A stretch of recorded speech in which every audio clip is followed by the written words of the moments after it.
This guy reincarnated in the worst possible character. That is because he reincarnated as the seventh prince of the empire, Ranabiran. Unlike the other royal children, Ran has pitch black hair, while his siblings have beautiful golden hair, and he was born without Manas, the special power possessed by the imperial family. Because of this, everyone treats him like a defective prince who belongs in the trash. But that is not even the biggest problem. Ran is a minor villain from the novel Dark Header, and he is destined to suffer a horrible death shortly after the main story begins. While he is thinking about this, Sane arrives, the guy who will make things worse for him. He hands him a budget proposal to sign, saying that it is an important matter. He knows this guy is playing him for a fool because it is just a fabricated document, and his real goal is to embezzle the seventh prince's share of the budget. The reason this guy can do this is that he is a relative of the Empress, an exceptional woman who has incredible influence over that entire world. Sane even has the balls to openly mock him, saying that maybe he has even forgotten how to sign. He even tells him not to think about anything and to just sign it right there. Those words stun him because before entering the story, his life was already a disaster. A supposed high school friend convinced him to sign a suspicious investment deal without properly reading it. 2 years later, that friend vanished, leaving him buried in debt and barely able to afford food. Then, while reading Dark Header inside his filthy apartment, his nose suddenly began bleeding, his heart failed, and he died alone, deciding not to live like that anymore. He challenges Sane, telling him that the document is a clear waste of budget, and Sane expresses his surprise that Ran actually thinks so. Sane commends Ran for his intuition, but tells him to sign first, promising to review the document afterwards. Sane is in the middle of his trash when Ran hurls a jug at him. The jug hits him before crashing to the ground and scattering into pieces. Sane freaks out, asking Ron what has suddenly gotten over him, but Ron feigns ignorance, claiming that his hand only slipped. Deep down, he knows something about Sane, since he has read the novel over 100 times. It is not a lie that Sane is the Empress's relative, but in reality, it is not more than a distant relationship that even the Empress doesn't know of Sane's existence. Sane is still trying to understand what is going on when Ron completely loses it. He pushes the table, leaving Sane ultimately shocked. Even though Ron has no idea how he got into the story, he has no intention of dying, just like the original story. Ron then shocks Sane, telling him that he is supposed to take responsibility for what just happened. In his past life, he was essentially an NPC, but in this life, he wants to take the bull by the horns. Since he knows everything that happened in the novel, he plans to use it to his advantage. Ran continues with his intimidating talk, telling Sane to get down on his knees and clean the carpet since it is now dirty. Ran looks absolutely menacing because this time around, he plans to survive no matter what it takes. Speaking about the imperial family, they're basically known as gods, and all things in this world exist solely for them. They have special abilities that only they can possess and beautiful blonde hair, which literally makes them look like the incarnation of gods. To Sane, the royals are the very symbol of nobility, but that doesn't include Ran, the seventh prince, whom he considers absolute trash. Everyone knows Ran for being stupid with a short fuse, and his hideous black hair makes him seem more like trash than an imperial royal. Sane sees him as a pathetic loser who acts cowardly in front of other royals.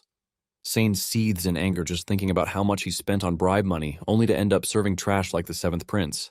However, he has no choice but to swallow his pride because even an abandoned, powerless royal still has an imperial bloodline compared to him, an ordinary servant. After scrubbing the floors clean, Sane informs Ron about it and is about to leave when Ron suddenly shatters another teacup in the same spot, startling Sane, who immediately questions his intentions. Ron sarcastically mocks him for wasting so much time cleaning and orders him to consider this an opportunity to practice his cleaning skills. Ran then sternly orders him to clean up the mess, but this time, faster than he did before. Infuriated by Ron's sudden attitude, Sane tells him that he's acting a bit strange today and tries to intimidate him using the Empress's name.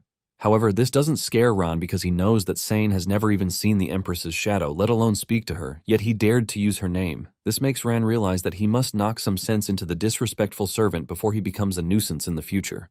Ran orders Anna sternly to cover her ears and even threatens to chop off her fingers if she dares to eavesdrop. Terrified, Anna quickly acknowledges the order and tightly shuts her ears to the point where she can only hear Ron's muffled voice. However, Sane's face instantly turns pale, making it clear that Ron's words really did a number on him. Later that day, while doing chores with the other servants, Anna discusses Ron's sudden change in behavior with them.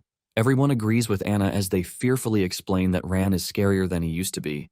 The servants also worry that, with Ran's strange new attitude, they may not live much longer. Even so, they're relieved they haven't crossed paths with him recently, as he has been spending most of his time confined to his quarters. One of the maids then reminds Anna that she's assigned to clean his room, a reminder that leaves her feeling uneasy. Meanwhile, Ran is enjoying the cool weather, sipping tea, and thinking about how to act properly like the real seventh prince in order not to draw suspicion. He has also noticed that all the servants seem to be avoiding him, including Sain, who is usually arrogant in front of him. After getting thrashed that day, Sain hasn't gone near Ron at all, which Ron actually prefers. Ron is this relaxed because he still has at most a year before the main story begins and 3 years before his character is set to be eliminated. In his previous life, Ran read this novel, Darkheader, over 100 times, so he knows exactly how the story is supposed to play out. He came across the worn-out novel in the corner of the local library, and after reading it, Ron became completely obsessed with it. Since there's still some time before the story begins and the main protagonist makes his appearance, Ran decides to just chill and enjoy himself until then. Seeing how nice the weather is today, he wishes he could develop wings and fly into the sky to enjoy the scenery. The moment that thought enters his mind, a sudden pain hits him, causing him to lose control of his body. Ran crumbles to the floor as he tries to make sense of what was happening to his body, which was burning up. Ran notes that this feeling is different from what he felt before, and this time, it was as if his whole body had been set on fire. Before Ran can figure out what is going on, Anna's voice echoes from outside, asking for permission to clean his study. At this point, Ran is unable to move a muscle, and all he can do is mentally call out for help, hoping someone saves him. On the other hand, Anna decides to enter the study, thinking no one is there since Ron didn't respond to her call. Upon entering, Anna is startled to see the broken teacup on the ground, but no sign of Ran anywhere. She then crouches to gather the shards while complaining that the cost of the teacup would have fed her family for a month. She suddenly turns around only to find a crow cawing at her, but instead of being scared, Anna picks up the crow. Feeling bad for the poor creature, Anna wonders how it entered the study, especially since the devil himself lives there. Meanwhile, Ran, who has somehow transformed into a crow, tries to wrap his head around the whole bizarre situation. Unfortunately, before he can make sense of it, Anna prepares to throw him out the window, fearing the crow might be crushed to death if discovered by the scary seventh prince. Ran tries to tell her that he's the so-called seventh prince, but unfortunately, Anna doesn't seem to understand crow language. She then drops him out the window, hoping he flies far, far away. However, Ran drops down the tower like a falling projectile, unable to defy gravity. Ran watches his life flash right before his eyes as he falls rapidly. Refusing to die as a friggin' crow, his tiny brain instantly goes into overdrive as he tries to figure out how to survive. Remembering he has wings, Ran frantically flaps them while praying earnestly, begging it to work before he falls to his death. Fortunately, he quickly figures out how to fly and soars back into the air, thrilled that he's actually flying. However, his excitement quickly fades as he begins to wonder whether he'll ever be able to turn back into a human. By nightfall, Ran had finally transformed back into his human form and returned to his study after switching between human and crow several more times until he eventually figured it out. The only problem is that this ability was never mentioned in the book, and now he could transform into a crow just by willing it. Ran wonders if this is some kind of curse from the crow that latched onto him the first day he reincarnated. No matter how much he thought about it, he couldn't figure out why he gained this strange ability, and it wasn't even mentioned in the book, leaving him more confused. Ran decides to just go with the flow, but keep the ability a secret from everyone since this development could potentially ruin the progression of the story. However, Ran is certain of one thing, and that is the fact that his new ability is tied to Manis. Just then, Ran is informed that it's time for the evening ritual, prompting him to leave at once for the event he has been eagerly anticipating. Speaking about the evening ritual, it's a sacred event held once a month where the emperor and his primary children gather for a ritual. Although called a ritual, it's actually a succession test where the seventh prince isn't even considered a worthy candidate. Ran had only read about it in the novel, but seeing it up close feels quite different, and as the seventh prince, he has to sit at the very end of the table. Ran is almost blinded by the prince's blonde hair and pale appearance, which, when compared to theirs, his dark hair, makes him look no different from a crow. Out of nowhere, someone suddenly begins to mock Ran for daring to hold his head up instead of his usual cowardly nature. Ran instantly recognizes him as Selos, the eighth prince, and his 17-year-old half-brother, who clearly doesn't consider himself Ran's younger brother. Selos continues to try to get a reaction out of him, while Ran is already irritated and doesn't know what gives Selos the audacity to talk trash when they're both cannon fodder who make a brief appearance in the story. Selos is soon infuriated that he's been ignored and immediately barks at Ran for acting deaf. However, before the situation escalates, the first princess suddenly appears, advising them not to make a scene in front of the king. Selos, who moments ago was acting like the alpha, instantly shrinks into a wet mutt as he apologizes to the first princess. Seeing the first princess take her seat, Ran finally figures out the positions of the other princes, starting from the first prince. They were exactly seated according to their ranks, and the brighter their blonde hair, the stronger their power. Each one of them can wield manis, the special power unique to this world, which gives them their identity as royals. The seventh prince is the only royal born without manis with his pitch-black hair, which is why his personality in the book became twisted. A few minutes later, the man of the moment with peak manis steps into the room, prompting everyone to rise on their feet to greet him. It was none other than the emperor, who was at the peak of power in this world. After the salutation, the emperor orders the ritual to begin, immediately after which he places his hand on a blue stone. That blue stone tablet is actually an ancient artifact left behind by Prasa, the first emperor. And when manis is infused into it, the tablet measures the user's manis. The indicator for measuring the level of manis is by how far the light radiating from the tablet can extend. In the emperor's case, his light radiates all the way to the edge of the table, which is considered an insanely impossible feat. However, this leaves Ran wondering if, in the book, the emperor's light originally reached the edge of the table. Afterwards, the emperor calls for those who wish to take on the challenge next, and the first prince, Rasia Abiran, immediately raises his hand. Although there are no restrictions on who can participate in the ritual, everyone sits it out, except the first prince. This is simply because the manas rankings once measured are rarely ever overturned, so the first prince uses it as a show-off in front of other royals, since the amount of manas is equivalent to the magnitude of one's power. Basically, he does this to mark his territory and show them that he's destined to be the next emperor. Unfortunately, today seems to be a bad day for Raja, who immediately starts coughing up blood the moment he tries to channel manas into the tablet. The second prince quickly rushes to his side as everyone scrambles to call a doctor for him. On the other hand, Ron is stunned by the whole situation, even though he's the only one who understands what is truly going on. He has read this scene countless times in the novel and knows that Rasia will soon join his ancestors, coughing up blood from every orifice in his body, which simply means that the main story has begun. Speaking about manas, it's a special power in this world that usually manifests in the royal family and their bloodline, but each person's ability differs. For example, Rasia, the first prince, uses water manis, while the second prince uses fire manas. Rasia's destiny was already set in stone the moment he placed his hand on that blue stone tablet. Ran knew from the start that Rasia probably only had enough manas to cover just a little over half of the tablet. Now that the story has begun, Ron notes that there are only about 6 months left until the next big incident. However, Ron is utterly confused because, according to what he read in the book, Rasia isn't supposed to cough up blood for another 6 months, after which the main protagonist makes his appearance. Ren worries that the story is getting off track with the seventh prince being able to transform into a crow when originally he isn't supposed to possess any manis. Ran wonders if all this is just a coincidence or if his appearance may have upset some kind of balance.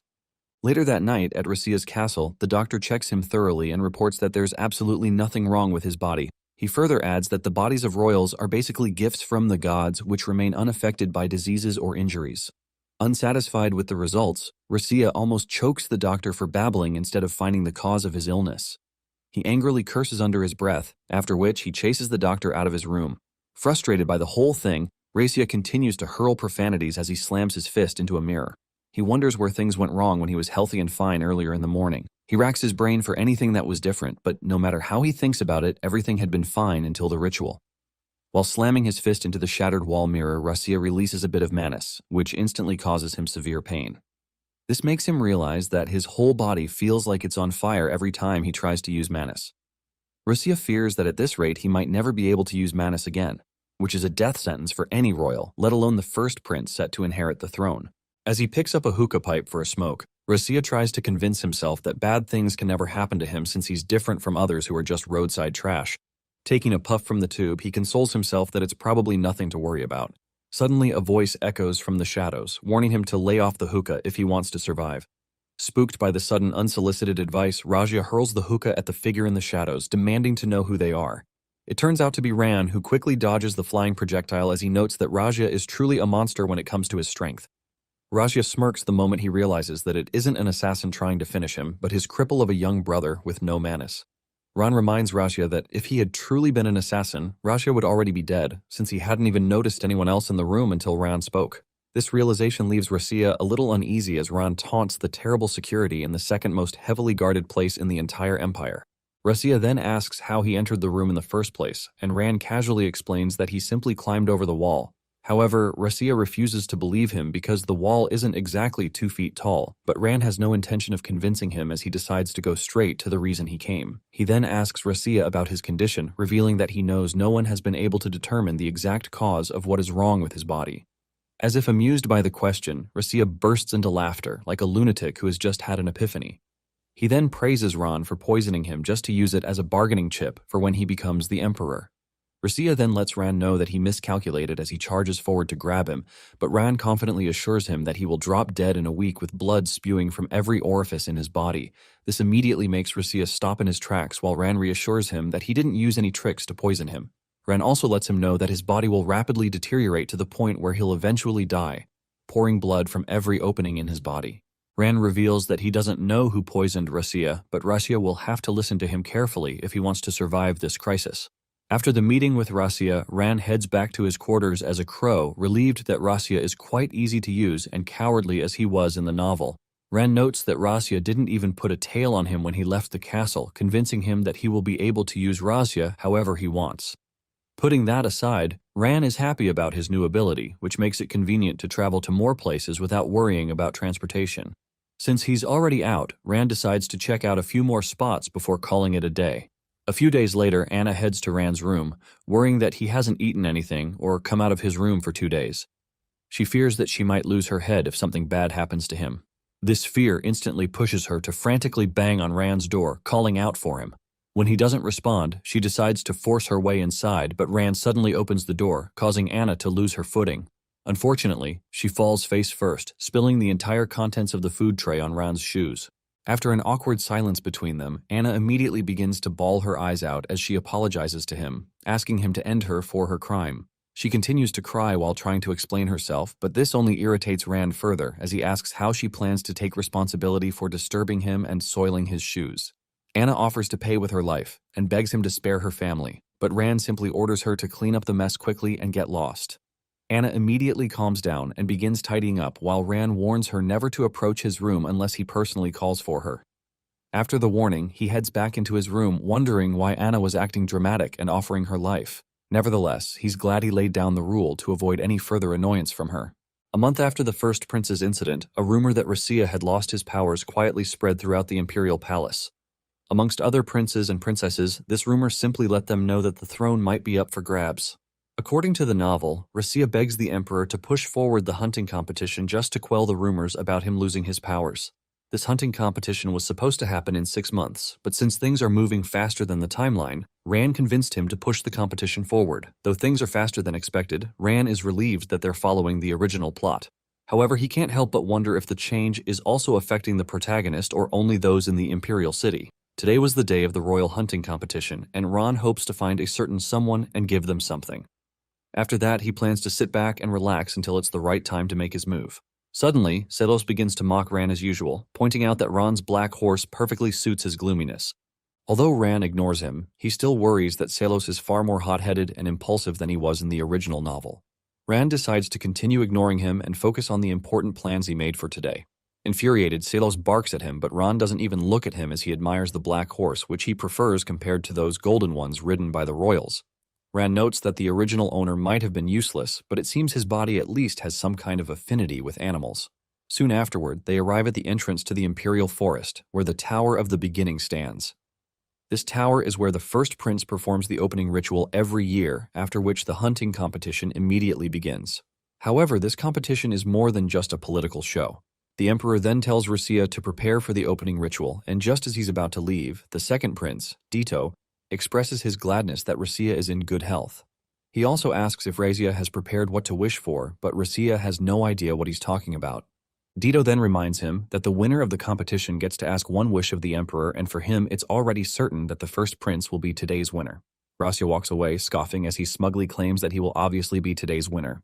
After all, the opening ritual is basically a showcase for the next emperor to show off his manis, and it's also a way for the royal family to show the nobles who's in charge. As Rasia heads for the stage, the onlookers fawn over him while others gossip about him losing his powers. Standing in front of the tower, Rasia regrets listening to Ran as he's a bit uneasy that his power might backfire in front of everyone. As he prepares to begin the show of power, he swears to end Ran in the most painful way possible if it turns out Ran tricked him. Ran, who is watching from afar, can tell that Rasia is nervous, but he knows that as long as Rasia follows his instructions, nothing should go wrong with his powers. Rasia manages to pour out every ounce of manas he can muster without experiencing the unbearable pain that plagued him during the previous evening ritual. His power creates a massive vortex that nearly swallows the audience, especially those closest to the stage, prompting someone to order everyone to move back. Reminding himself that he is the first prince destined to become the next emperor, Rasia pushes himself even further. He unleashes a powerful surge of water manas into the sky, which descends upon the crowd as a gentle rain. Everyone watches in awe, reminded once again of the immense power the royals possess. After the magnificent show, the crowd cheers loudly for Rasia, who can only think about how Ran helped him achieve this result. Ran had given him a black stone to pour his manis into, but Rasia doubted the absurd solution at first. According to Ran, the black stone can absorb polluted manis, but Rasia didn't believe him. Rasia was infuriated when Ran told him to just wait to die since he had no intention of babysitting anyone or saving Rasia against his will. Back in the present, Ran is glad he got his hand on the stone, which, according to the book, is supposed to appear in the latter half of the story. Just then, Sane bursts in panting with a bag of stones on his back, which Ran instructed him to bring over. Ran sternly scolds him for not being able to handle a simple task and questions whether Sane brought the bag intact. Sane secretly seethes in anger, wondering how Ran successfully tamed the black horse, which he purposely bought because it's wild and has injured many people. Suddenly, a trumpet echoes as the emperor announces the beginning of the royal hunting competition. Everyone rushes forward into the forest, some hoping to win just so they can make a wish, while others participate merely for show because they are certain that one of the royals will win. Ran, on the other hand, is the only one who doesn't consider this hunting competition important, so he decides to keep a low profile to avoid drawing any unnecessary attention to himself while he searches for the former Imperial Knight Commander Agony Fetus. Elsewhere, Agony asks his aide, Talon, what he thinks about the opening ritual, and Talon replies that it was like witnessing the power of a god. Agony tells him that the opening ritual felt like it was a display to break the spirits of the nobles. Talon quickly scans their surroundings to ensure they are alone before admonishing Agony for speaking so openly against the royal family. Agony reassures him that no one is nearby to overhear their conversation, confidently reminding him that his wit has kept him alive this long. Elsewhere, Ran continues on his quest to find Agony inside the Imperial Forest, which is divided into 3 main zones. The first zone is the small animal zone close to the entrance, followed by the medium animal zone, and the large animal zone is the farthest one. Ran recalls that, according to the original story, Agony presented a golden fox to the Emperor during this competition. However, Ran has no idea where to find the creature, as this part of the story was only briefly mentioned in a flashback scene. Because of this, Ran has spent the past few days exploring the vast Imperial Forest in his crow form. Since golden foxes are extremely rare, Ran wanted to narrow down their possible location before the day of the hunt rather than blindly searching through the forest. After remembering that the book mentioned Agony washing his hands immediately after the hunt, Ran deduced that the golden fox must have been found near the lakeside in the southwest direction. Armed with all this information, Ran happily charges deeper into the forest to get ahead of Agony. As if it understands Ran's intentions, the black horse picks up the speed, leaving Ran satisfied. Ran then clutches onto the bag of stone, which he asked Sane to bring earlier. He is glad that Sane brought the bag, which he intends to deliver to Agony. A few minutes into the journey, the black horse abruptly stops, leaving Ran confused as he tries to persuade the smug horse. Ran wonders if the horse spotted a beast nearby, or maybe the bag of stone might have been too much for the horse. Frustrated when he gets no response, Ran barks at the horse for being lazy and even threatens to starve him, but the horse immediately bolts, abandoning him. At that very moment, watching his horse gallop away, Ran realizes he may be truly finished. Elsewhere, Agony and Talon continue their journey into the forest searching for prey, but nothing turns up, convincing Talon that luck isn't on their side today. Agony adds that it might be because he's getting old, having lived his entire life as a sword and shield. Talon comforts him as he reassures Agony that his achievements as the Imperial Knight Commander are already great. However, Agony reminds Talon that he's just a retired old man and asks if he has seen the royal family up close. Talon answers that he has not and has only seen them from a distance, just like today. Agony tells him that he will understand one day when he meets them and truly sees the so-called magnificent beings of the Empire. According to Agony, the Fetus family has protected this empire of gods for 1,000 years. This immediately reminds Agony of his conversation with his young son, who is supposed to take his place. Agony told the little boy that he must always be the loyal dog of the imperial family. Agony was showing him their family's business, where they supply goods to the imperial family. They were just about to move to the temple next when the carriage suddenly stopped, and Agony stepped out to check on it. The servant told him that something caught on the wheel and urged him to head back inside. As Agony is about to step into the carriage, he notices the corpse that the carriage had stepped on, lying on the street. Agony figures it must belong to a thief who tried to steal imperial tributes from the temple. Things like this are a common sight in this so-called beautiful empire. When his son tried to step out, Agony yelled at him to stay back because he didn't want his innocent son to see such a horrifying sight. Back in the present, Agony can't stop thinking about his son, who isn't even up to 10 years old. He also notes that the corpse on the ground that day looked younger than his son and was probably already incinerated. This makes Agony question if there's darkness in such a noble empire. Realizing they're running out of time, Talon urges Agony to at least hunt to save face for the Duke's family, even if they don't take first place. Agony quickly apologizes for getting carried away as he assures Talon that he knows where to find a golden fox. Elsewhere, Ran, who was ditched by his horse, is still struggling to get around while carrying a bag of stones. He curses the horse under his breath, swearing to barbecue it after the royal hunting competition. Thanks to carrying the bag, Ran can't transform into a crow, which worries him that he might lose track of Agony.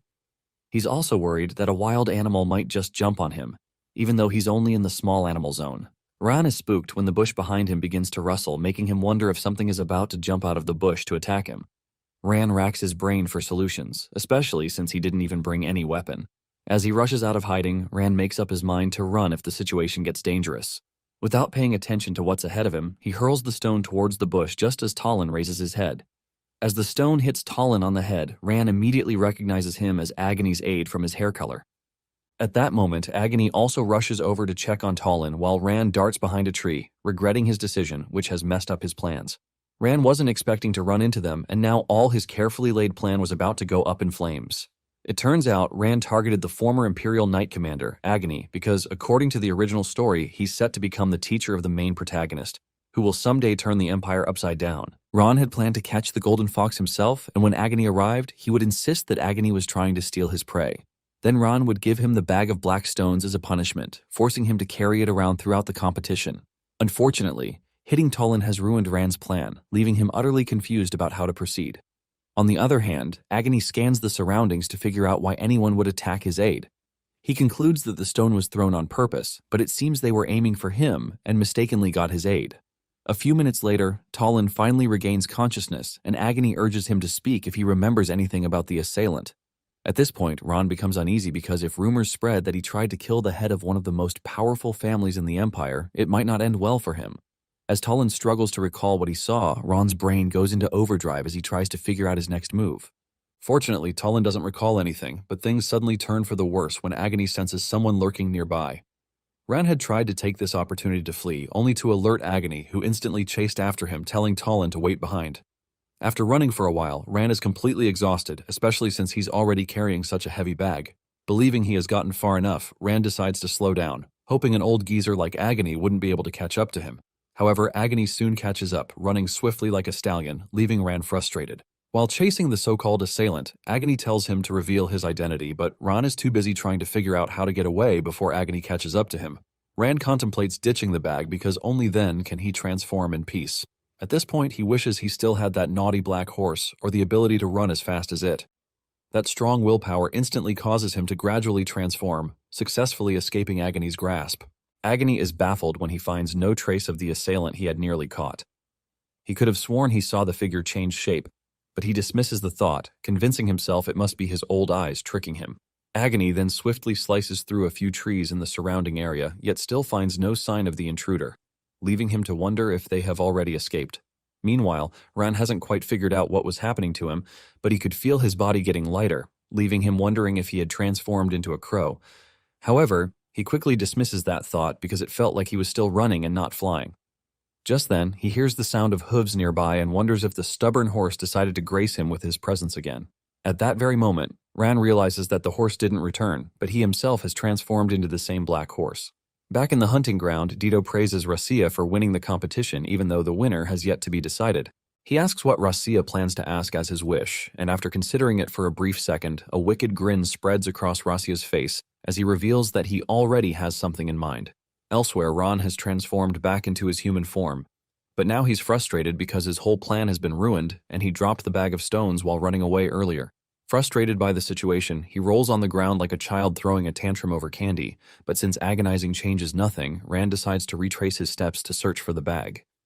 Meanwhile, Agony returns to where he left Talon and asks how his head is feeling. Talon assures him that he's fine, aside from a little dizziness. Curious about the outcome of the chase, he asks what happened, and Agony explains that he unfortunately lost the assailant because his old bones couldn't keep up with the pursuit. Talon then notices the bag Agony brought back and asks about it. Agony explains that he found it on his way back. Examining the bag, Talon recognizes it as a luxury item but can't understand why it's filled with nothing but stones. At the same time, Ran anxiously listens to their conversation from behind a nearby tree, and after waiting a few moments, he suddenly steps out of hiding, pretending he has been searching for the bag all along. Agony and Talon quickly pay their respects, and Agony asks Ran if the bag belongs to him. Ran replies that it belongs to him and he was just wondering where it disappeared to.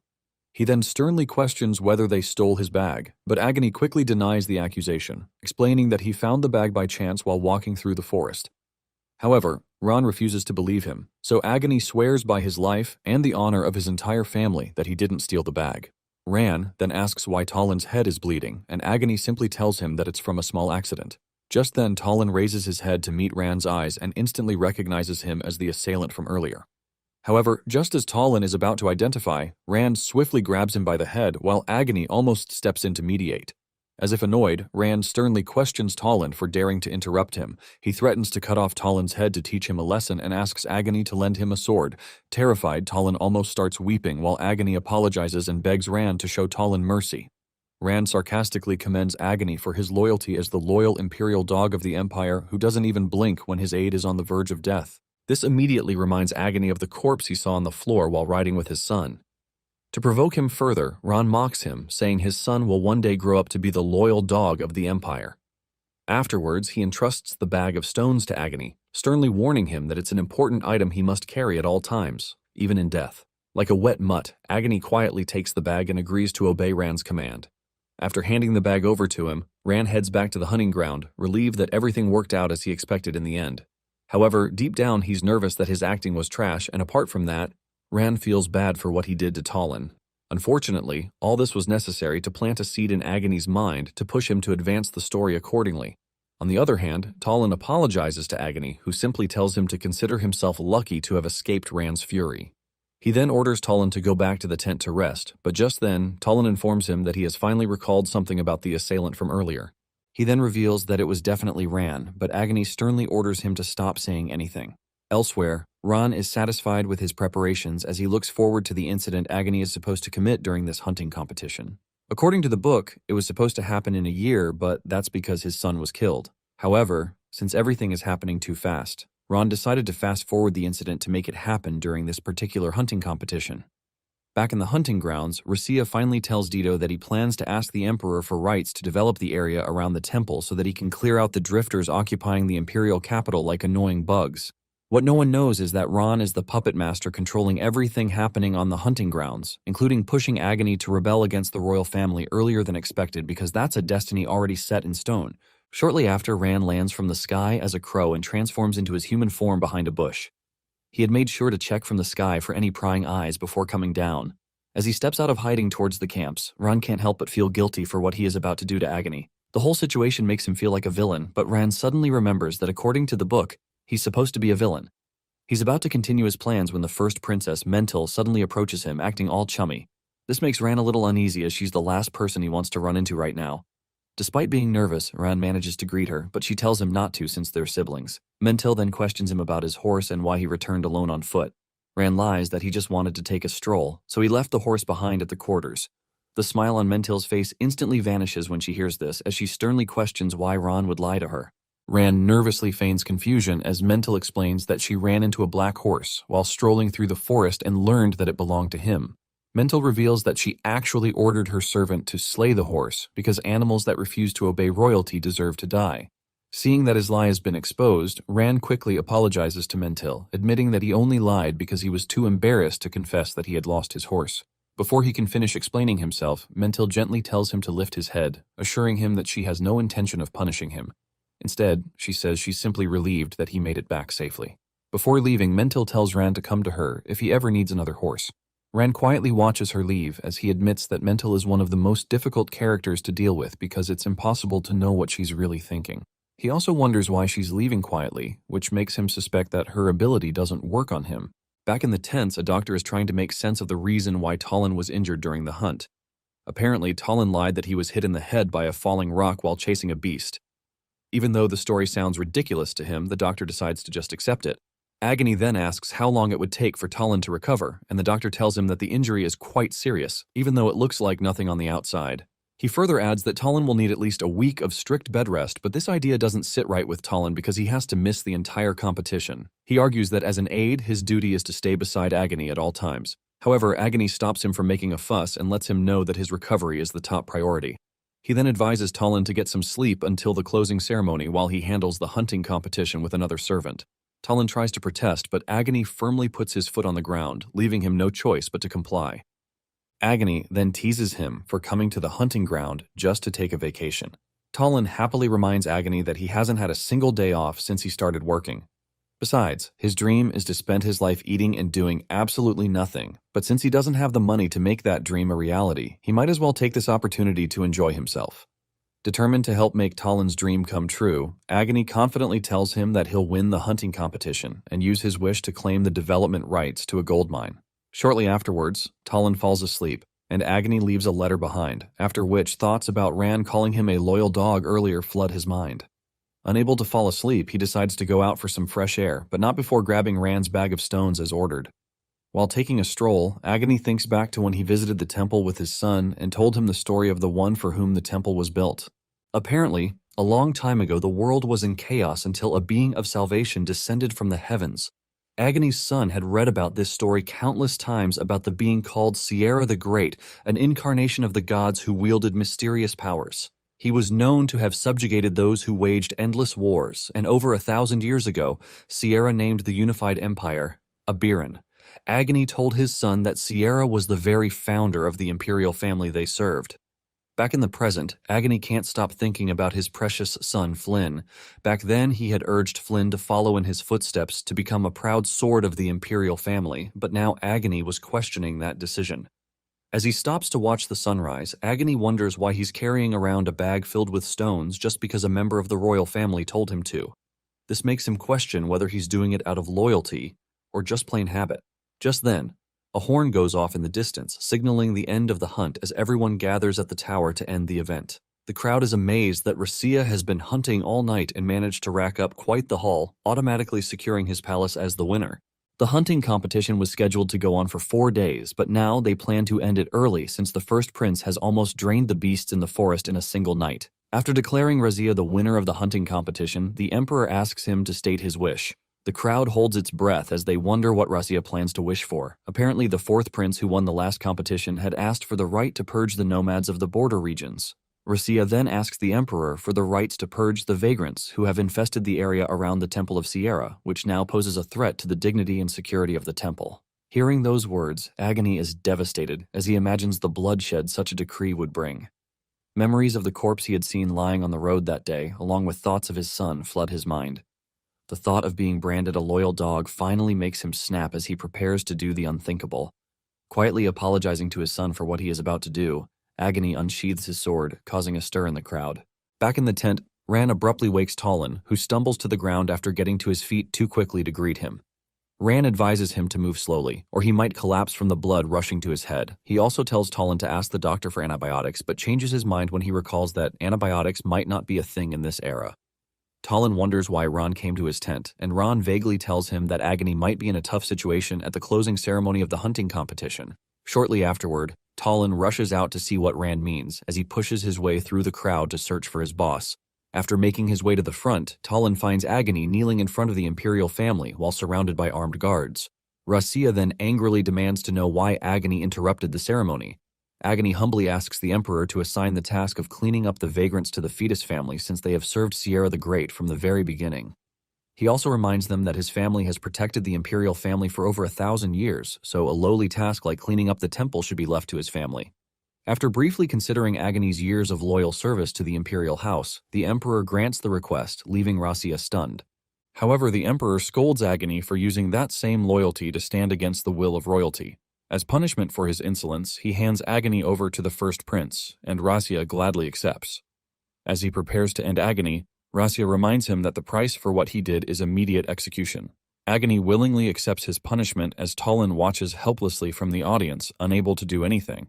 At the same time, Ran is also in the crowd watching as everything goes according to his plan. However, he hopes that his second pawn piece is also watching from afar. Just as Ran predicted, the main protagonist is in place at a nearby stream as the water from the stream suddenly begins to flow in the direction of the tower grounds. Although not sure, Ran can only hope that the protagonist, Ratel, is in place to witness the execution of Agony and the manas of the royal family he's set to face as the main character of the novel. Back at the closing ceremony, Agony, the hero of the fetus family, hailed for making countless contributions on the battlefield as the former Imperial Knight Commander has now been branded as a sinner for insulting the Imperial family. With his authority as the first prince of the Empire, Rasia prepares to execute him. Rasia engulfs Agony in water, Manis, while everyone watches in horror, unable to do anything. At the same time, Agony struggles to breathe as the water engulfs him. In that brief moment, he sees Talon desperately trying to break free from the people holding him back, making him wonder why he came. Agony had hoped Talon would sleep through the entire ceremony after feeling dizzy earlier, but it now seems he had only been pretending to sleep. Nevertheless, Agony is relieved to see that Talon is safe, though he feels guilty that this is how they have to part. As his final wish, he silently hopes Talon will take care of Flynn after he's gone. Suddenly, Agony notices Ran in the crowd, seemingly trying to tell him something, but he can't hear a word from inside the sphere of water. Focusing on Ran's lips, he finally realizes that Ran is telling him it isn't his time to die. At the same time, Razia launches the water sphere containing Agony high into the sky before slamming it into the distance, hoping the impact will finally finish off the old man. Everyone watches anxiously as Agony heads for his supposed death. Even Flynn, from his castle far away, sees the projectile falling from the sky, unaware that his father is trapped inside it. On the other end of the hunting ground, Ratel swiftly chases after the falling bubble to see what's inside, but it's too blurry to tell. However, after a while, he finally realizes that it contains a person, so he launches into the sky and reaches out to grab the person inside. Unfortunately, he doesn't make it in time, and the bubble falls over the cliff with Agony still stuck inside. Ratel feels a pang of guilt for not catching it as he stares into the distance toward the direction where the water sphere fell. Meanwhile, Talon is devastated as he stares at Agony's boots and empty sheath. The crowd begins to whisper among themselves, wondering what will become of the fetus family now that they have lost their leader.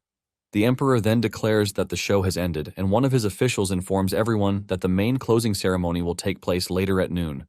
Rasia dusts off his hands, looking pleased with himself for eliminating another bug. He proudly struts out of the tower grounds, with everyone bowing as he passes. Even Talon has no choice but to lower his head in respect as the crowd continues to mock Agony and the fetus family. After the prince departs, Talon quietly turns away and begins to leave, carrying the weight of being branded a traitor.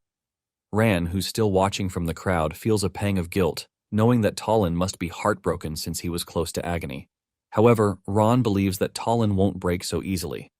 Back in the tent, Talon stumbles upon Agony's letter, sealed with the crest of the fetus family. In the letter, Agony reveals that he had already foreseen his death and begs Talon to pray that he may find his way to their paradise, Terirum. He also entrusts Talon with the care of Flynn, assuring that this whole situation was not his fault. Moved to tears by Agony's words, Talon continues reading and discovers that Agony has named him the acting head of the fetus family should anything happen to him. With Agony's final blessing weighing heavily on his heart, Talon finishes the letter and collapses. A few days after the hunting competition, Ran checks in on Rasia, who is suffering the backlash of overusing his manis during the hunting competition. Ran lets him know that his condition has even worsened, but Rasia blames it on Ran, who promised him that the black stone would absorb his polluted manis. He then threatens to end Ran if he doesn't come up with a proper answer.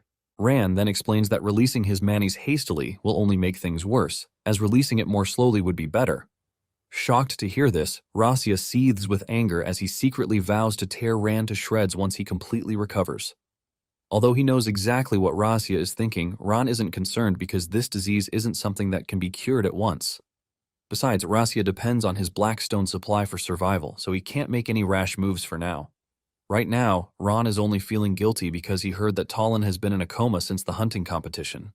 He worries that Talon might actually die, but his fears are unfounded because elsewhere, Talon finally regains consciousness. Talon, who seems to have undergone some extensive body sculpting while in a coma, takes a moment to figure out where he is. His subordinate, Pale, rushes over to help him up because his body has yet to fully recover, but Talon brushes him off. Pale tells him that he has been in a coma for over 2 weeks and could collapse at any moment, but Talon insists on seeing the young Duke, Flynn. He then asks Pale about the current situation of the fetus family, and Pale explains that all their business partners have cut ties with them. He also reveals that many of the castle's staff have left, and the family is in dire financial constraints. Pale mentions that they can't exactly ask the royal family for help since Agony has been branded a traitor. As Talon struggles to get himself over to see the young Duke, Flynn suddenly appears in the hallway to meet him. Talon quickly rushes over to humbly greet him while Flynn asks about his health.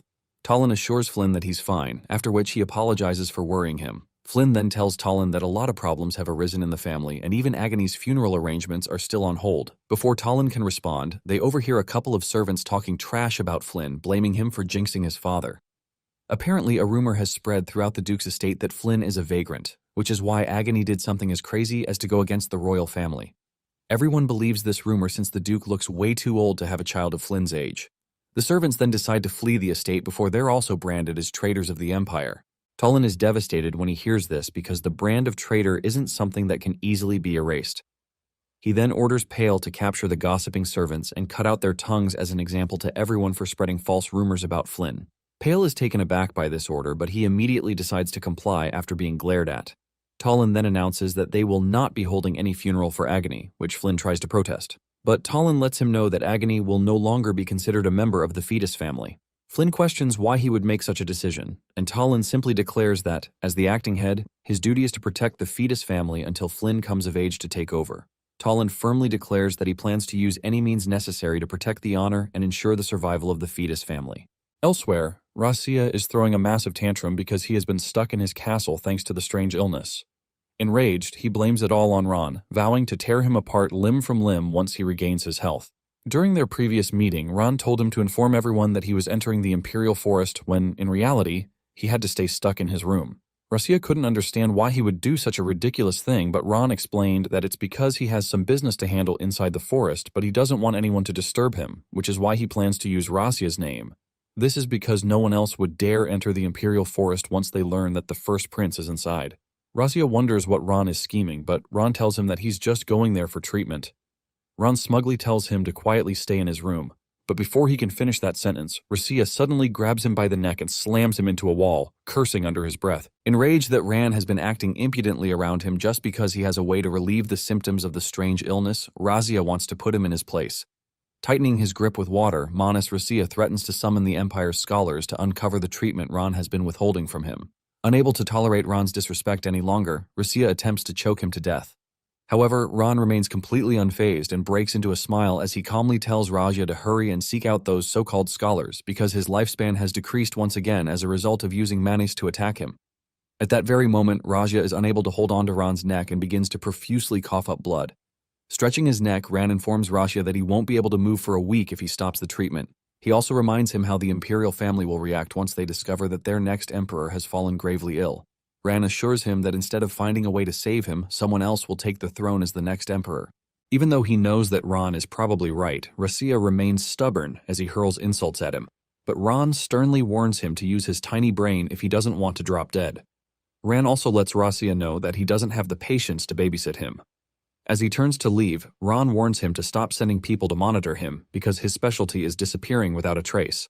Besides, Rasia's attempts to track Ran's movements have failed every time, so Ron tells him to stop fussing, as it only delays the treatment and exhausts them both. Before Ron can step out of the door, Rasia suddenly questions his goal for doing all this. Ran doesn't respond, but as he heads into the forest as a crow, he admits that his only purpose is to survive his doomed fate. Ren then lands inside the Imperial Forest carrying a small bag after flying around the forest to make sure no one is around. It turns out the reason he wanted to empty the Imperial Forest is that he plans to freely experiment with his shape-shifting ability. After transforming into a horse, Ran figured he might be able to change into other animals, which would make this ability pretty sick. Today, he decides to properly study and understand this power so he can discover its full potential. The main thing Ran wants to figure out is the condition required to transform into a specific animal. The first condition that comes to his mind is contact, since he touched both the crow and the horse. In order to test this theory, Ran sets a trap to catch some small animals that he can use to experiment on. Ran notes that the trap is a bit crude, but it should work fine with the top-quality berries he brought from the Imperial kitchen. Before he can finish setting the trap, Ran hears a rustling sound in the tree as a squirrel suddenly appears. Since the trap is incomplete, Ran wonders if he can catch the animal, but the next moment the squirrel fearlessly rushes forward to collect the nuts in his hand, taking Ran by surprise. Ran wonders why the little is acting all chummy when he might be a bad guy out to get him. Putting that thought aside, he decides to try the transformation since he already made contact with the squirrel. However, no matter how hard he tries, Ran is unable to transform, so he returns to his thinking board as he tries to figure out if the situation matters when transforming. For example, when he desperately wanted to fly, he turned into a crow, and when he desperately wanted to run fast, he transformed into a horse. This leaves him wondering what action to take to help him transform into a squirrel. While he's trying to figure this out, the squirrel who was acting like his best friend just moments ago snatches Ran's bag and bolts up the tree with it. Ran frantically, calling out to the little guy, and while chasing after him, he managed to grab the handle of the bag. But for some reason, this squirrel seems stronger than even Goku himself because Ran is unable to drag him down. Ran then engages in a serious tug-of-war with the strong squirrel to see who outlasts the other, but the bag's strap snaps in the process, sending Ran to the ground. Later that night, Anna comes to Ran's door with dinner, and Ran tells her to enter. Even so, Anna is a bit uneasy because of how he warned her not to approach his room unless he calls for her. Anna is startled when she sees Ran looking like a homeless dude with his clothes torn and tattered. Ran tells her not to fret and explains that he got his clothes dirty while taking a walk in front of the palace. Ran is relieved when Anna believes the excuse because he was almost caught by her transforming into a crow just a few seconds ago. He's exhausted and frustrated that he didn't achieve his goal of going to the Imperial Forest. Instead, he spent all day chasing that squirrel around the forest and ended up looking like a mess. Ran then orders Anna to bring him some new clothes so he could bathe and change into them before eating. Anna acknowledges the order, but when she asks him about the bag, Ran looks down only to discover that the squirrel followed him home. Before he can grab it, the squirrel rushes out of the bag, making Anna terrified that the scumbag prince might torment the poor creature. She then begs him to spare the squirrel and offers to throw it outside the castle, but Ran urges her to bring his clothes over. Anna is confused for a moment until Ran barks at her to remind her that he just gave her an order. Anna swiftly rushes out faster than the Flash, hoping to return on time before Ran erases the little guy. However, on her way back with the clothes, she bumps into Mental, the first princess. Mental immediately recognizes her as Ran's maid and questions why she's in a hurry. Anna greets the princess, after which she frantically begs Mental to spare her life. Mental then accuses her of stealing imperial property, but Anna denies the accusation. Trembling like a fish out of water, she explains that Ran dirtied his clothes while walking in front of the palace, so he asked her to bring him some clothes. Mental lets her know that it's impossible to deceive her as she places her hand on Anna's head to read her mind, and know if she's telling the truth or just spouting lies to save herself. From Anna's memories, Mental sees Ran's disheveled appearance, making her realize that her little brother was actually in the Imperial Forest instead of taking a stroll in the garden, as he had told the maid. Meanwhile, Ran is still busy trying to catch the stubborn squirrel, oblivious to the fact that his lie has been exposed. Just to make the squirrel submit, Ran promises to return him to the forest, but the squirrel seems to be out to get Ran, who is quite worried that a rodent strutting around his room might cause issues for him. Apart from that, he can't stand that squeaking noise, which reminds him of the rats scratching the walls of his shitty apartment in his previous life. The whole story is already straying from the original he remembers, which was getting on his nerves, but now this squirrel is trying to make his fuse explode. Ran lunges forward, and this time he manages to catch the little guy. He's just about to shove the squirrel back into the bag when it bites him, causing Ran to drop it. Ran barks at the squirrel for biting the hand of royalty, but the creature ignores him as it scampers up the wall, getting out of Ran's reach. Ran tries to figure out how to capture the squirrel without it fleeing, but the only thing he can think of is transforming into a squirrel himself. He then focuses his mind on it, but just as he's about to give up, Ran begins to feel the usual tingly feeling of transformation. Before long, he transforms into a squirrel, which finally helps him figure out the condition for transforming into a specific animal. However, before Ran can celebrate, the stubborn squirrel suddenly free dives from the wall as if testing Ran's patience. Knowing the little guy might die if he falls from that height, Ran immediately switches back to human as he lunges forward to catch it. Just then, Anna's voice echoes from the door, trying to stop Mental from barging into the room without permission. However, Mental ignores her protests as she pushes the door open, boldly claiming that she doesn't need to walk on eggshells around her little brother. Mental is still complaining when she notices a small dark figure nearby, and upon closer inspection, she realizes it is merely a squirrel clinging onto another squirrel. Mental is instantly disgusted that Ran would allow wild animals to roam freely within a royal residence, while Anna is left completely flustered by the overwhelming cuteness.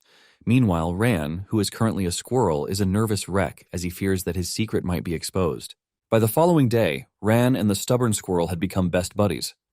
Apparently, since his transformation to a kin last night, The squirrel has been clinging to Ran, making him wonder if it's because he saved it from that fatal fall.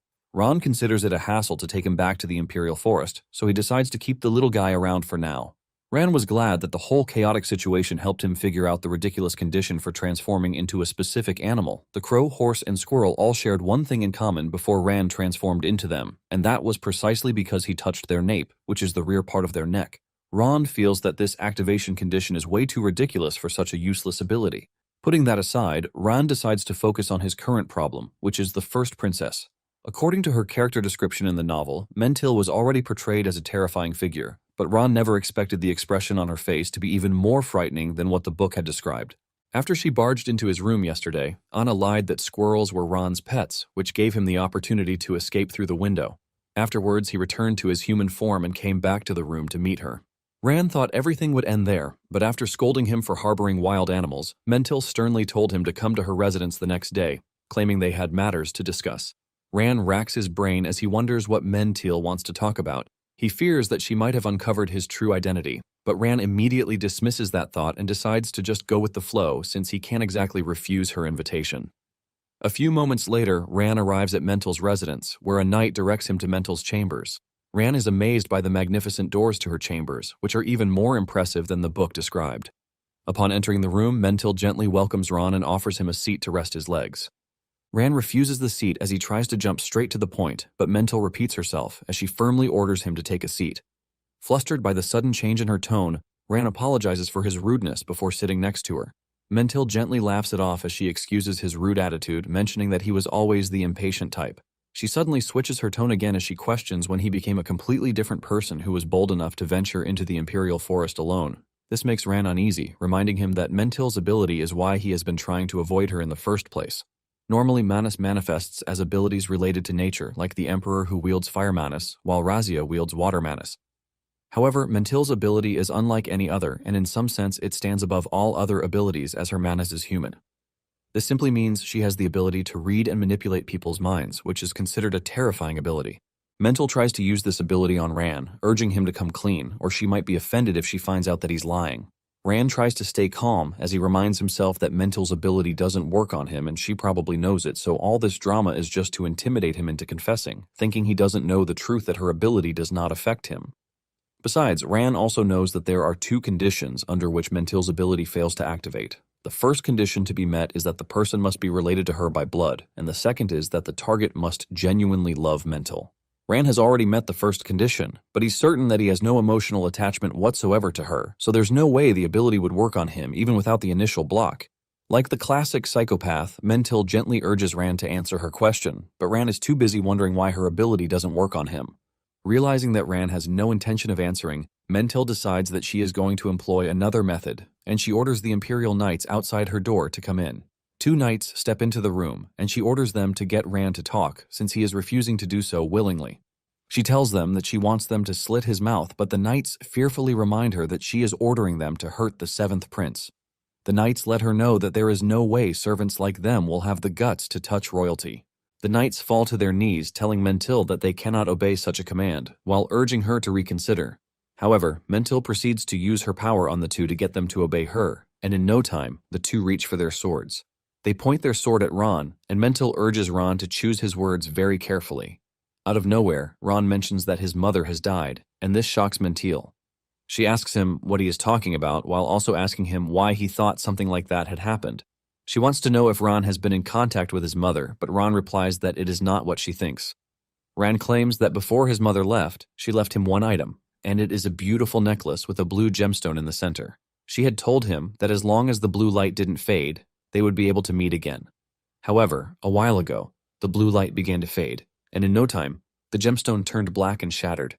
Ren mentions that after a brief moment of him panicking, a thought crossed his mind that the mother he had longed for his entire life had finally been laid to rest in her homeland in the East. Basically, everything he just said to her is a lie because among the many mistresses who bore children for the Emperor, Ron's mother was the only one to escape the imperial family. However, the reason why she escaped was never revealed, but it is presumed that she returned to her hometown in the East. There are also rumors that she ran away because she gave birth to a black-haired prince. Regardless of everything that was said, she never appeared until the very end of the novel. Mentil then expresses her surprise because she had always thought Ran resented his mother. Ran replies that he only resented his mother when he was young because she left him. However, he later realized that the reason he was always gazing toward the eastern sky and taking out the necklace she gave him every night was that he missed her. Ran then brings out the said necklace from his shirt, and Mentil asks him if this changed his mind about his remaining relatives. Ran calmly replies that the whole situation is funny because he never thought that a lifetime of resentment could turn into longing in a single moment. Ran placed the necklace on the table, saying this might be what family is all about. Mentil takes a moment to digest everything she had just heard, and she tells the knights to sheathe their swords. She orders them to step outside, and she proceeds to use her power to wipe everything that happened in the room from their memories. Ran stands there wondering if his lie came through, and just then, Mentil walks up to him to comfort him. This is when he finally confirms that his lie worked, and Mentil assures him that he has nothing to worry about because even if he is a failure, he is still her younger brother. Ran stands there, wondering if Mentil is messing with him or not. But he understands the fact that she will become suspicious after her power, which allows her to manipulate people, has suddenly stopped working on him. Moreover, Ran has never been on Mentil's side to begin with. Nonetheless, Ran is just glad that his lie worked and he survived to see another day. Basically, the necklace was just a cheap accessory that he found lying around. Suddenly, it dawns on him that he doesn't even know what happened to Agony. In the original story, he fell down the valley and lost his legs. This time around, he wonders if he has managed to meet the protagonist because he can't think of a situation where Agony died. Somewhere deep within a cave, Agony finally awakens after having passed out during his supposed execution. He quickly surveys his surroundings, wondering if this is Terrarium, the promised paradise. Just then, Rattel, who has been sitting quietly in the shadows, speaks up, which suddenly startles Agony, who frantically asks about his identity and whether they are still in the land of the living.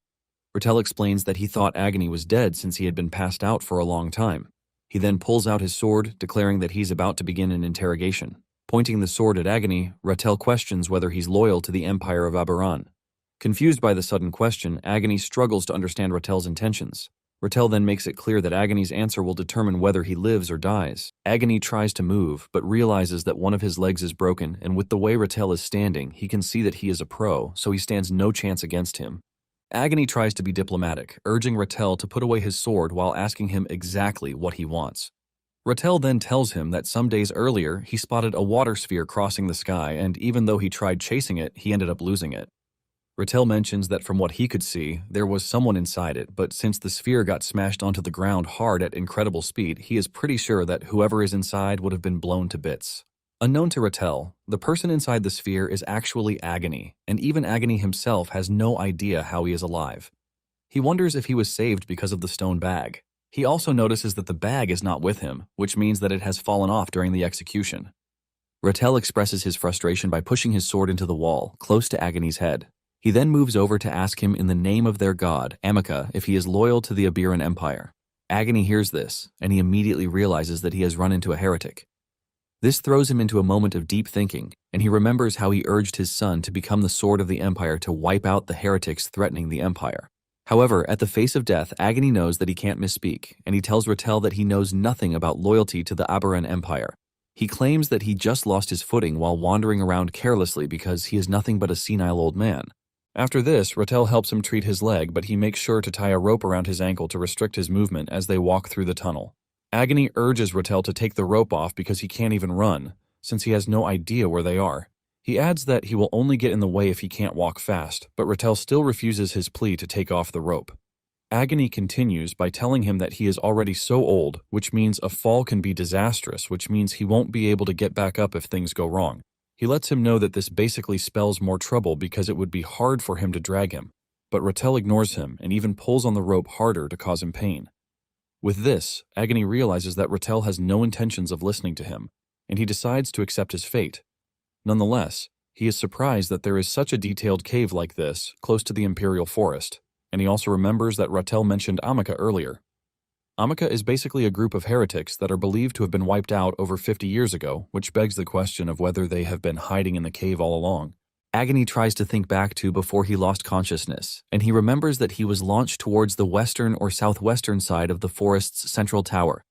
He is pretty sure that the moment he makes his escape, he will be able to pinpoint the cave's location, but he just needs to focus on understanding the cave's interior in the meantime. He plans to return with reinforcements later on, but it suddenly dawns on him that he is already branded a traitor. He is pissed at himself for believing that he is still the Imperial Knight Commander. Just then, Rattel asks him what his name is, and he answers honestly, revealing that it is Agony Fetus. Rattel then tells him that he was actually surprised when he found him because the cave is actually protected by divine blessing. So it is not a place anyone can enter by their own will, most especially someone from the Abiran Empire. They soon reach what appears to be a dead end, and Rattel pushes his blade into the wall, which ultimately generates a bright, blinding light, leaving Agony with questions. When the light subsides, Agony is surprised to see that there is a pathway before them which leads to a temple. Rattel then tells him that there are only two possible reasons why he found himself there. It is either that he is a minion of the Abiran Empire who has been sent to wipe out the heretics, or he has come at the calling of their god, Amika. Nonetheless, Rattel welcomes him to Amika's domain. Back in the capital, Ran still has Rasia pouring his manis into the stones he gave him. At the same time, Ran expects the protagonist to make his move sooner since he has found a way to accelerate the timeline. Ran rests comfortably on the couch while Rasia is stressing out and he can only think of hearing from the protagonist. Just then, Rasia yells at him, smashing his hand on the table, asking him why he only brought a handful of stones when he is supposed to bring a bulk load for him to use so he can get better. Ran casually turns to look at him, asking him if he just yelled at him, and Rasia quickly apologizes, telling him that he was only frustrated since he doesn't know how much longer he has to keep up the treatment before he gets better. Ran then tells him that he already informed him earlier that rushing the treatment will only ruin his body, which is why he has to have some patience and take it slow. Rasia loses it again, yelling at Ran, asking him if there is no faster method to get it done.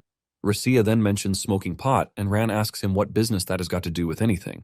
Rasia reminds him that he was the one who said that it was bad for him the first day he barged into his room, so he suggested that he quit.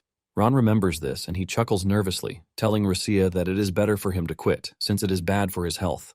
Rasia turns around in anger and heads to where his drinks are, but little does he know that smoking and even drinking are bad for his health.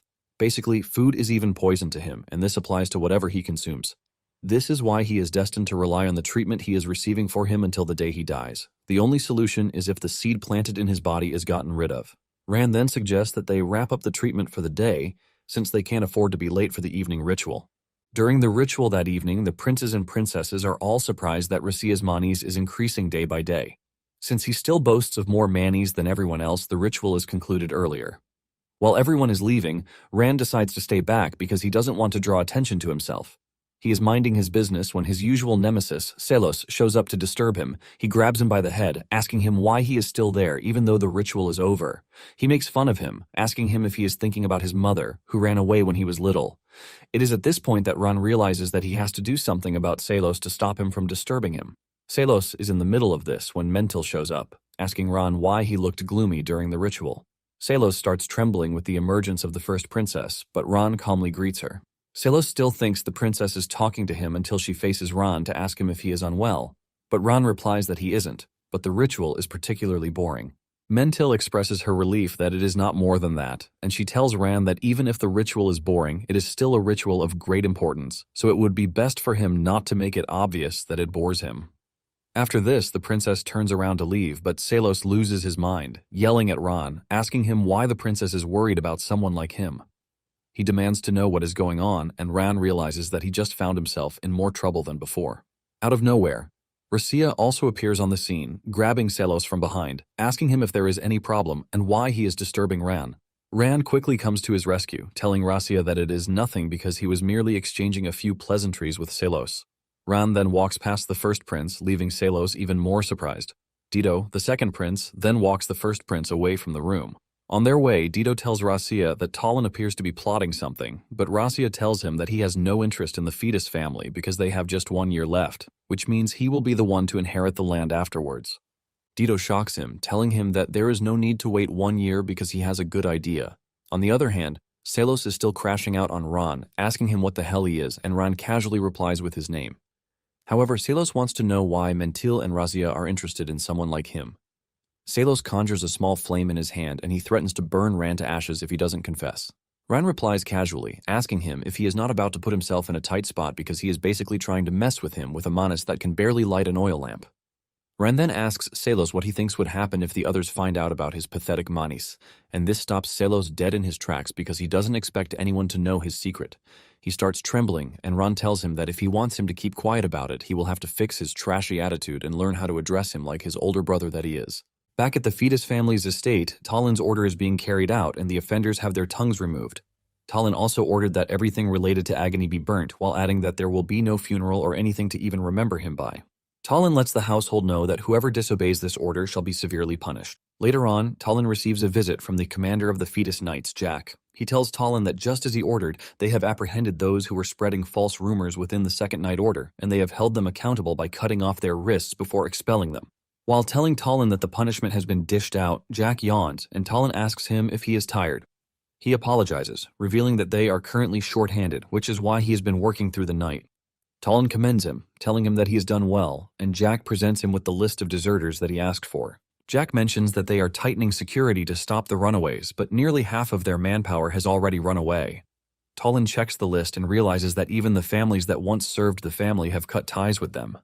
Seeing this, Talon figures out that it is over for the fetus family if the discipline among the staff also collapses.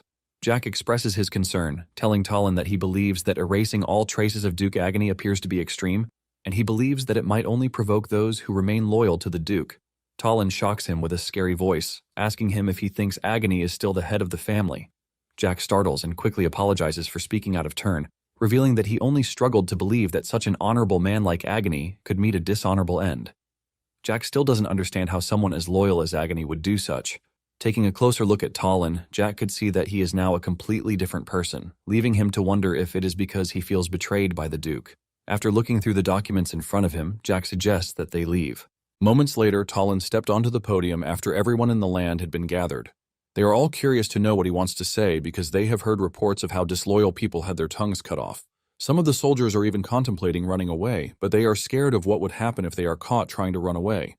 Talon then begins his speech by revealing how the house has served Sierra the Great since its founding. He mentions that for over 1,000 years, it has enjoyed the honor of standing beside the imperial family as its closest guardian. However, as it stands, the situation has grown chaotic of late, and he is pretty sure that everyone present at the meeting is aware of why this happened, which is because of Agony, who is a traitor to the imperial family. Everyone is stunned when they hear Talon casually say this without batting an eye. Talon continues, saying Agony betrayed the Empire and was executed by the imperial family.